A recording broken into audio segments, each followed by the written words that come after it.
Masih di podcast Bincang Asik dengan masih di segmen Bincang Kultum. Yap, Bincang Kultum hadir dengan narasumber yang baru terbaru. Anyo, halo Anyo. Halo Adi, lama kali no see. Iya, gimana kabarnya? Baik, alhamdulillah. Gimana di Bandung? Alhamdulillah, Bandung lancar, aman jaya, kayak gitu. Oh, enggak macet-macet. Enggak, gitu. Yang enggak lancar perasaannya. Oke. Kirain isi dompetnya. Oh, dompet mah ya, itu mah jangan ditanya lah ya. Kayak gitu. Nyok, gimana kabarnya Nyok? Sehat Nyok di sana semua ya? Alhamdulillah di sini sehat. Walaupun mungkin lagi pancaroba ya, sekarang udah mulai. Oh iya benar banget. Meriang, gitu. tapi alhamdulillah keluarga sehat, aku sehat. Alhamdulillah. Nyok, gimana perasaannya masuk di segmen Bincang Kultum, Nyok? Lu nyangka gak sih kita bridging dulu, kita intermezzo. Lu nyangka gak sih maksudnya masuk di segmen Bincang Kultum selama dalam berkarir podcast Bincang Adi nih kayak gitu. Gimana perasaannya? Sebenarnya sih kaget yang pas lagi ditanya tuh kayak oke nih mau nggak ya, aku sih it's okay ya sebenarnya, asalkan nggak membawa hal sesuatu yang berat sih menurut aku, karena ini cuma obrolan gitu kan, ini cuma bincang dan itu maksudnya masih banyak di my opinion aja gitu, jadi ya udah oke aja gitu, why not. Aku cuman kayak kok keundang lagi nih ternyata, perasaan kemarin kayaknya ngantri gitu loh. Ya karena alhamdulillah Nyok, netizen dan banyak yang request Mbak kapan nih Mbak kayak gitu, jadi banyak banget sampai gak ketampung tuh Nyok komen-komennya di Instagram kayak gitu. Waduh, ya udah sini aku yang tampung gimana ya. Jadi udah akhirnya kita hadirkan lagi nih sobat Bincang Adi kayak gitu. Anyo, tepuk tangan sekali lagi yuk. Nyok, kita sekarang masuk di Bincang Kultum nih. Kita akan membahas diam itu emas.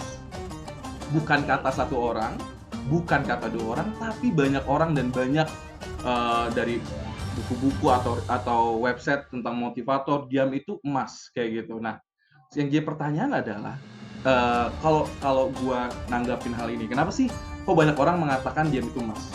Bahkan tadi udah gue singgung beberapa buku-buku yang ya kita banyak lah di platform di website atau diam buku fisik itu mengatakan sepenting itu diam itu emas kayak gitu. Nah kalau dari Anyol sendirinya, lu beranggapan diam itu emas itu apa sih maksudnya? Jadi menurutku ya, kalau diam itu emas gitu, berarti dia tuh diam dalam arti aktif sebenarnya.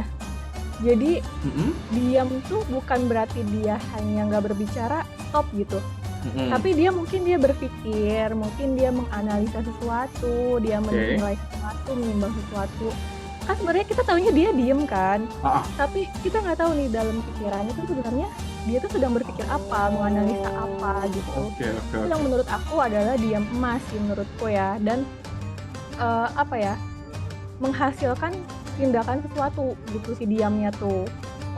Jadi kalau terus jadi kayak misalkan mungkin kalau kita lagi nanya nih ke orang, terus dia kelihatan agak ragu nih sebenarnya. Nah, mungkin kita berpikirnya dia nih ngerti enggak sih gitu kan. Kan itu kan mungkin orang anggapnya itu diam yang mungkin pasif, bisa juga aktif yang aku bilang tadi. Dia tuh sebenarnya lagi nganalisa gitu.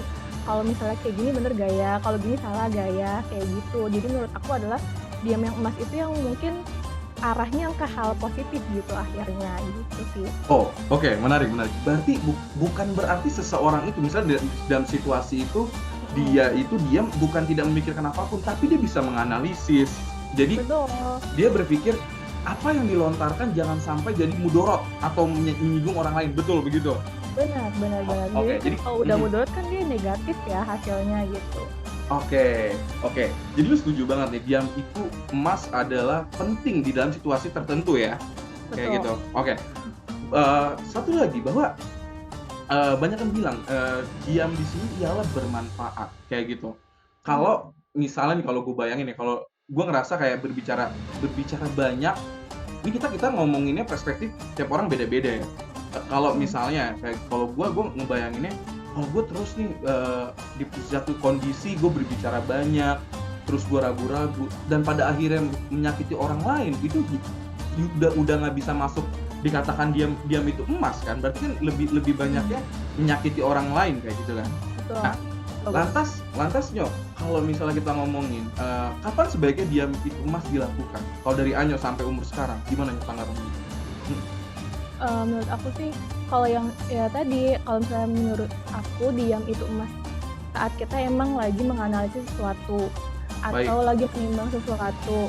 Terus mungkin kayak memahami obrolan sesuatu kayak gitu loh. Jadi kayak kalau kita apa ya, orang nih lagi ngobrol, nggak mungkin kita juga ikut memotong omongannya gitu kan. Betul. Kita kan juga harus mendengarkan gitu. Jadi di dalam diam itu mungkin ada seni mendengarkan juga, ada seni memahami juga. Menurut aku kayak gitu sih. Diam yang emas beda kayak misalnya diam karena marah dan dia tuh pengen menunjukkan kalau dia tuh marah gitu. Sebenarnya itu menurut aku bukan diam emas ya, apalagi kalau misalkan diam yang menyengsarakan orang lain. Contohnya kayak misalnya dia itu sebenarnya seorang saksi. Di hadapan hakim dia harusnya bersaksi tapi dia diam. Itu kan bisa menyengsarakan orang lain kan gitu. Jadi itu bukan sesuatu diam yang emas atau yang bijak menurut aku gitu. Oke, berarti bisa dibilang kalau yang diam seperti itu yang udah lu lontarkan, berarti itu yang merugikan orang lain ya pastinya ya kayak gitu ya. Itu nggak baik banget kayak gitu. Oke. Jadi diam di sini tuh diusahakan ya kita tuh apa yang kita lontarkan sebelum kita melakukan sesuatu itu tuh jangan sampai kena efek negatifnya orang lain kayak gitu ya. Itu jadi bondorot orang lain ya. Jadi apa yang dilontarkan itu istilahnya ya berkah lah. Jadi kita sama-sama enak kayak gitu ya. Benar. Dan satu catatan yang pasti udah disinggung juga, diam di sini tuh bukan berarti lo tuh tidak melakukan apapun kayak gitu ya. Oke. Berarti kita bisa masuk ke silent treatment dong. Silent treatment jadi sama nggak sih maksudnya kok ngomongin silent treatment? Kok lo ketawa sih? Kalau gini ya, aku kalau silent treatment kan kita tahunya itu yang negatif. Ya nggak juga sih ya, tapi nggak enak lah, tapi gitu kan ya, sebenarnya nggak enak lah gitu lah ya untuk orang yang dapat silent treatment itu. Nah itu sih menurut aku adalah salah satu diem yang menyengsarakan sih sebenarnya gitu kan, karena dia menunjukkan kemarahan tapi diem orang yang apa ya, istilahnya lawan bicaranya juga bingung kan sebenarnya dia tuh marahnya kenapa. Jadi kan kita solusinya juga bingung kan, lebih baik kenapa sih nggak dikomunikasikan aja gitu, walaupun sebenarnya diam juga adalah komunikasi tanpa bicara gitu. Tapi kalau misalnya silent treatment sih menurut aku negatif ya hasilnya gitu, karena orang juga nggak ngerti kamu maunya apa gitu. Oke. Jadi ya tadi bisa masuk juga lah ya, silent treatment juga merugikan orang lain. Jadi kita nggak tahu nih maunya apa, kamu marahnya karena apa kayak gitu. Jadi istilahnya berarti bisa dibilang dunia kalau lebih baik ya disampaikan dalam artian dipikirkan lagi, jangan sampai melukai orang kayak gitu ya. Jadi runtutannya berarti benar banget, diam, kita analisis dulu apa nih yang terjadi yang kita lagi hadapin kayak gitu ya. Berarti Prof dong, lu setuju banget kalau diam itu emas adalah lebih ke arah bermanfaat ya pastinya ya dong ya. Oke. Ada tambahan lagi gak kalau dari lo tentang diam ini emas kayak gitu? Menurutku ya pokoknya kalau misalnya apa ya, kelakuan kita diem nih, misalnya diem itu bisa negatif bisa positif menurut aku, gimana dari hasil sesudahnya. Bahkan ada sebenarnya yang ambigu gitu. Ada yang namanya, menurutku ada yang namanya diem karena kurang ilmu juga. Kadang kan kita juga kalau mencerna ilmu kan diem dulu ya gitu.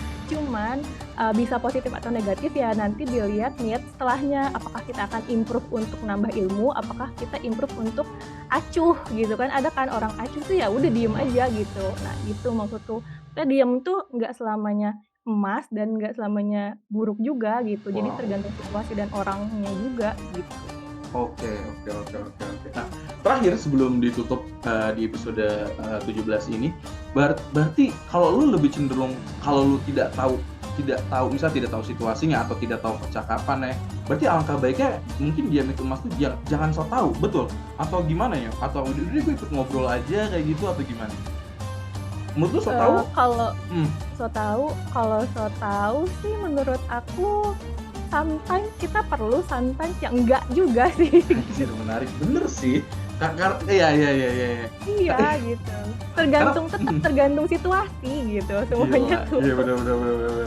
Karena menurut gua kadang kita sebagai manusia yang mungkin ya kita ngomonginnya teman-teman di sini pendengar udah pada dewasa, kadang so tahu itu dalam arti bukan berarti tentang hal buruk dong. Kalau lu ngerasa obrolan gue nangkep nih part bagian ini kayak gitu, ya kalau misalnya diucapkan dan salah ya nggak apa-apa juga, karena gue belajar karena gue belajar bahwa gak selamanya manusia ini harus tahu semuanya. Betul. Gak perlu karena buat apa ada yang namanya diskusi kayak gitu kan. Kalau gua nggak tahu dan Anyo lebih tahu, ya udah sesimpel karena gue belajar dari Anyo kayak gitu. Jadi gak mesti tuh orang-orang takut kayak gue takut berbicara deh karena gue nggak tahu semua tentang apa info di dunia ini, ya emang nggak perlu. Karena kalau lu tahu semuanya nggak mungkin ada bidang pekerjaan yang lain dong, ngerti gak maksudnya? Ada bidang pekerjaan A, B, C, D kayak gitu. Saling melengkapi kan. Nah itu bener, saya melengkapin kayak gitu. Betul banget. Wow, mantap. Jadi approve banget ya, jam itu emas di situasi tertentu, dan memang kadang beberapa part kita juga harus melakukan itu karena untuk menganalisis apa yang sedang kita hadapi gitu ya. Dan jangan sampai apa yang kita lontarkan merugikan orang lain kayak gitu ya. Betul ya? Bener banget. Oke, wih mantep banget di obrolan pertama aja udah. Gak salah gue pakai jas nyok. Kan Pak Ustadz gitu katanya. Kurang peci dong. Oh iya kurang peci, bener. Tadi cari nggak ada nyok peci. Oke.